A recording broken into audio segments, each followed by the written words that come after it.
दोस्तों, आज के सेशन में हम कक्षा 10 गणित की प्रश्नावली 5.1 के प्रश्न नंबर 1 के तीसरे प्रश्न को हल करने वाले हैं।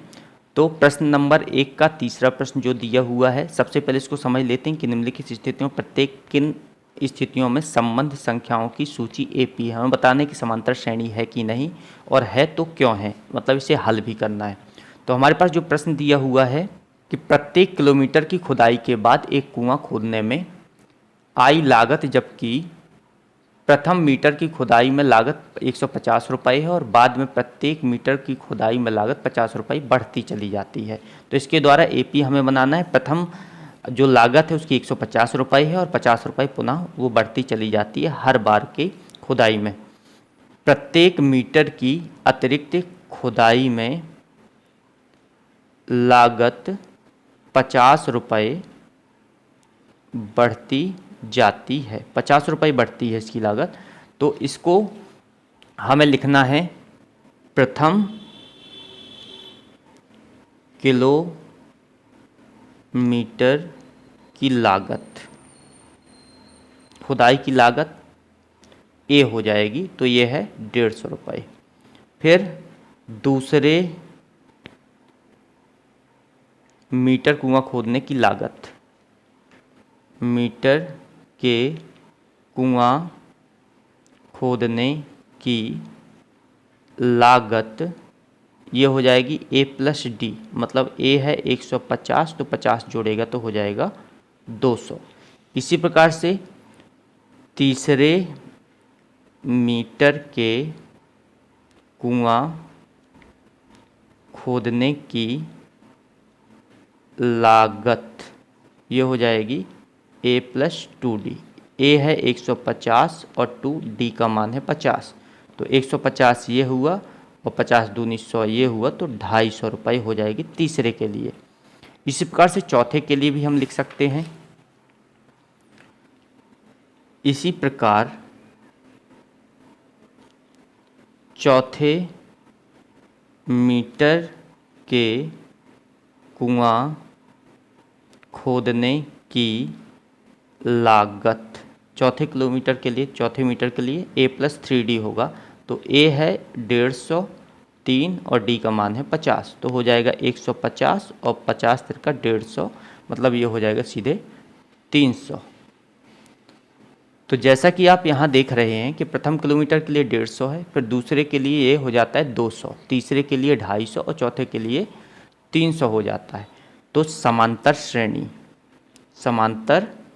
श्रेणी यानी कि एपी बराबर हो जाएगा 150 पहले के लिए, 200, फिर 250 और 300। तो इनके बीच का अंतर 50 का है, तो हम इसे लिख देंगे यह समांतर श्रेणी के रूप में है, यह समांतर श्रेणी के रूप में है। तो इस प्रकार से इस सवाल को हल करेंगे।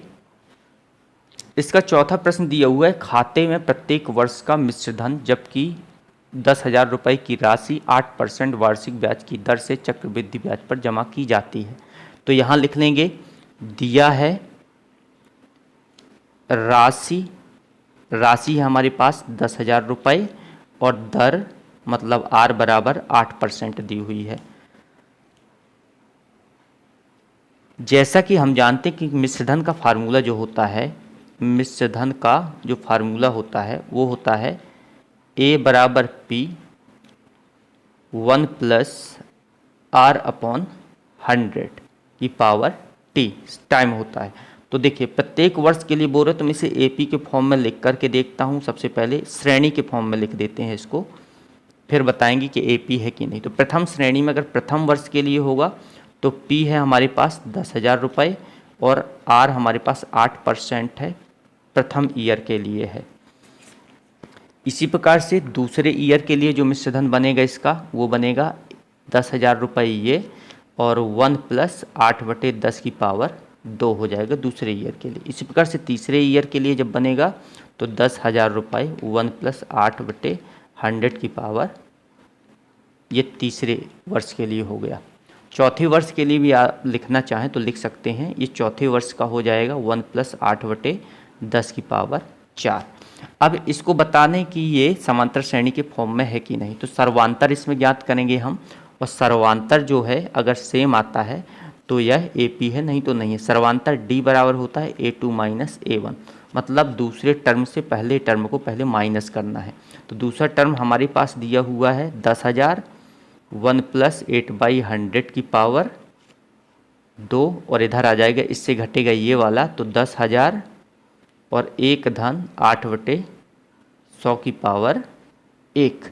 अगर यहाँ पर देखा जाए तो ये दोनों ही कॉमन हैं, और जैसे कॉमन है तो इसको अगर हल करेंगे तो हमारे पास आएगा 10,000 1 प्लस 8/100। ये कॉमन किया, एक बार कॉमन है, इसमें 2 बार है, इसमें 1 बार है, तो हमारे पास जो बचता है 1 प्लस 8/100, और इस पूरे में बचता है 1, तो इससे ये कट गया। तो ये हमारा आंसर जो बन रहा है इसका 8 का गुणा इसमें कर देंगे तो ये बन जाएगा 80,000/100 1 प्लस 8/100। इससे इसको कट कर दिए तो बना 800 1 प्लस 8/100।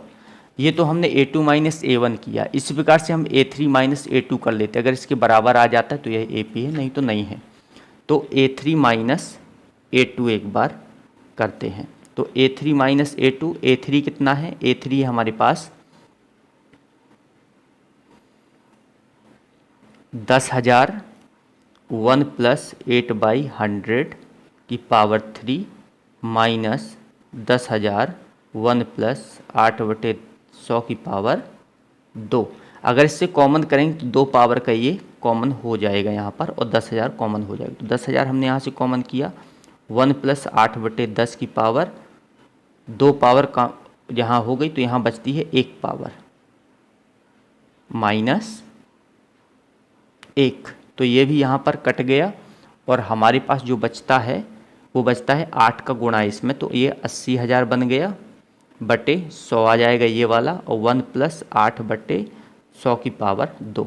इससे भी ये कट गया तो बना 800 1 प्लस 8/100 की पावर 2। अब यहाँ देखिए इसका आ रहा है 800 1 धन 8/100 की पावर 2, जबकि इसमें आ रहा है 8 धन 8/100 की पावर 1 आ रहा है। दोनों ही बराबर नहीं हैं, चूँकि इसमें दोनों के ही मान बराबर नहीं हैं, चूँकि A2 minus A1 A3 minus A2 के बराबर नहीं है, अतः यह समांतर श्रेणी में नहीं है। तो इस प्रकार से इस सवाल को हल करेंगे। आई होप आज का सेशन आपको समझ में आया होगा। यदि आपने अभी तक हमारे इस चैनल को सब्सक्राइब नहीं किया है तो हमारे चैनल को सब्सक्राइब कर दें, वीडियो को लाइक करें और शेयर करना बिल्कुल ना भूलें। मिलते हैं नेक्स्ट सेशन में, तब तक के लिए जय हिंद, जय भारत।